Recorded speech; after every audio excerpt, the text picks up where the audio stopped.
স্বীকৃতি দেওয়া হয়। এই জন্য আমার হলের বেশিরভাগ মেয়েদের ম্যান্ডেট ক্যাপ্টেন সিতারা বেগম, বীর প্রতীক ক্যাপ্টেন সিতারা বেগমের নামে আমাদের হলে নতুন নামকরণ করার পক্ষে।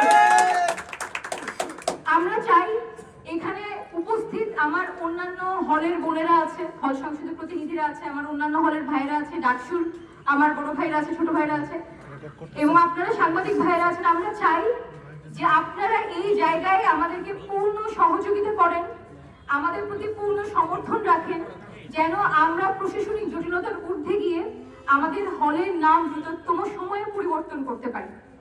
এতটুকুই আমার বলার ছিল। এবং সামনে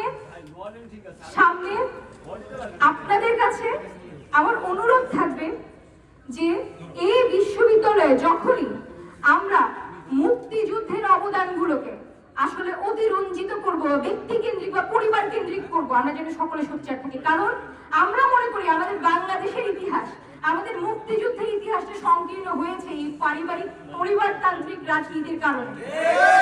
আমরা এটার জন্য লজ্জিত। আমার হল সংসদের প্রতিনিধিরা আমরা 13 জন এটার সাথে একাত্মতা পোষণ করি, এবং আমার হলের অধিকাংশ মেয়ে এটার সাথে একাত্মতা পোষণ করে, এবং তাদের কণ্ঠস্বর হয়ে আমি আজকে এখানে কথা বলছি। এই বিশ্ববিদ্যালয়ে এই ধরনের পরিবারতান্ত্রিক রাজনীতির মধ্যে কোনো সংগ্রামকে আর ঠেকিয়ে রাখা চলবে না।